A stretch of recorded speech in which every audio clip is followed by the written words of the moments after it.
Comment s'enrichir avec l'immobilier locatif? C'est le sujet de la vidéo aujourd'hui.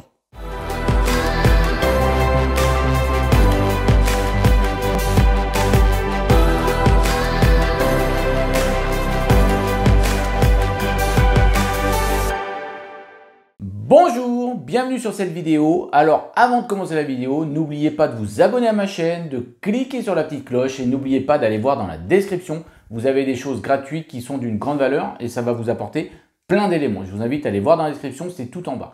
Aujourd'hui, on va voir comment s'enrichir avec l'immobilier. La première chose qui me vient à l'esprit, c'est que vous ne devez pas oublier que pour s'enrichir avec l'immobilier locatif, vous devez bien acheter votre bien histoire de dégager du cash flow chaque mois, alors votre bien ou vos biens, et ne perdez pas de vue non plus que vous capitalisez chaque mois pour avoir un bien d'une certaine somme qui va vous appartenir à la fin. Pourquoi je dis ça et pourquoi je le rappelle? Parce qu'on parle beaucoup de cash flow, on parle beaucoup d'optimisation de location meublée pour faire du cash flow, c'est très bien, mais on a tendance à oublier qu'on fait quand même de la capitalisation. Ça veut dire qu'à la fin, on a un bien qui nous appartient et qui va être revendu. Alors oui, il y aura des impôts sur la plus-value ou non, si vous êtes bon, si vous êtes malin ou si les circonstances vous le permettent. Mais en tout cas, vous avez quand même un bien qui est censé vous rapporter quelque chose à la fin. Donc clairement, les deux axes de richesse avec l'immobilier locatif. Le premier, la location qui rapporte de l'argent chaque mois, que l'on peut optimiser, que l'on peut différencier, que l'on peut vraiment optimiser en apportant de la valeur. Et la revente du bien à la fin, c'est-à-dire 10, 15, 20 ans après, une fois que vous avez remboursé tout à la banque ou pas d'ailleurs, peu importe, il y a plusieurs cas où ça peut vous rapporter de l'argent, mais ne perdez pas de vue que devenir riche avec l'immobilier, ça comporte bien ces deux points-là. Si on prend le premier point, clairement pour s'enrichir et dégager un bon cash flow, il va falloir optimiser les composantes dès le départ. Il va donc falloir faire un bon achat pour minimiser tous les remboursements et il va falloir optimiser les locations pour louer le plus cher possible.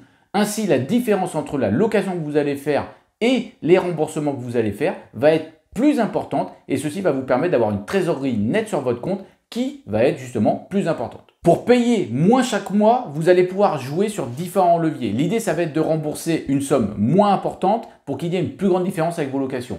Vous allez pouvoir ainsi jouer sur la négociation, vous allez pouvoir jouer sur le prêt différé aussi, histoire d'avoir un certain laps de temps où des locations vont rentrer dans votre porte-monnaie, j'ai envie de dire, pendant que vous ne payez pas encore le prêt à la banque.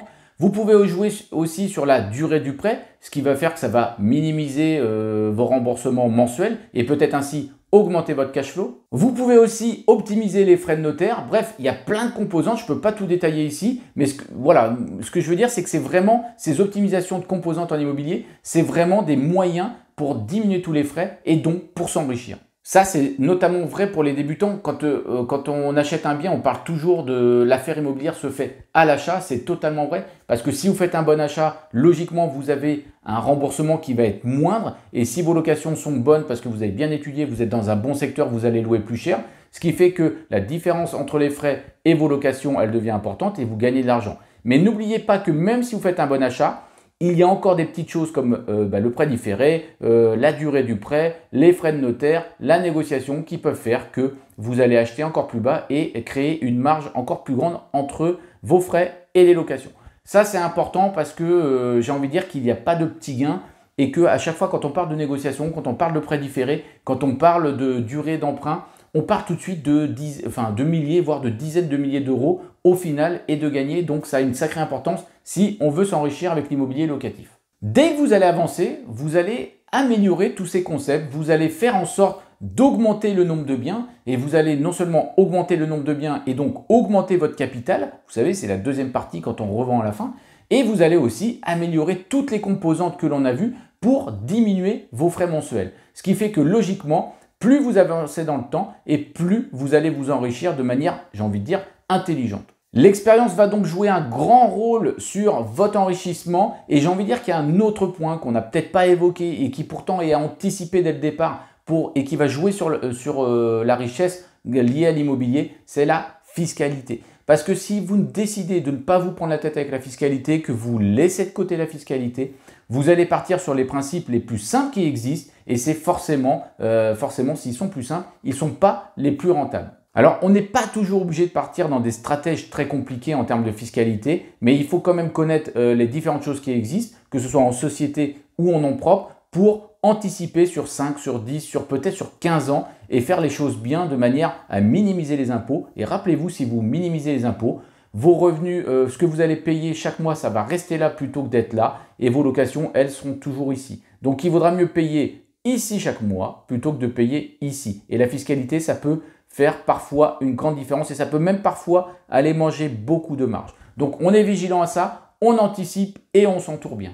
Si vous m'avez suivi et si vous êtes encore là, vous avez compris que vous pouvez vous enrichir chaque mois, que vous pouvez vous enrichir aussi à la fin grâce à la capitalisation. Et quelque part, c'est ce que j'appelle le fait d'être condamné à s'enrichir. J'ai lu ça une fois dans un article, alors je ne sais plus sur quel blog, un blog sympa de mémoire. Et clairement, l'auteur avait appelé ce titre « Condamné à s'enrichir » et j'avais trouvé ça excellent puisqu'en fait, l'idée, c'était de créer des frais de manière à jouer sur la fiscalité dont on a parlé tout à l'heure. Et quand on joue sur la fiscalité parce qu'on ne veut pas en payer plus, eh ben, si on veut laisser la fiscalité ici, parfois, il faut continuer à acheter des biens. Et si on continue à acheter des biens, on s'améliore. Si on s'améliore, on fait aussi plus de capitalisation. Finalement, on continue de s'enrichir. C'est terminé pour cette vidéo. Je vous invite vraiment à aller télécharger mon guide qui est tout en bas. Vous allez voir comment j'ai mis en place des process pour gagner 950 € de cash flow avec un immeuble, de cash flow net. Vous allez découvrir 80 pages qui vont vous aiguiller, qui vont vous aider. N'hésitez pas, c'est tout en bas et je vous invite aussi à vous abonner à ma chaîne. Et moi, je vous dis à très bientôt.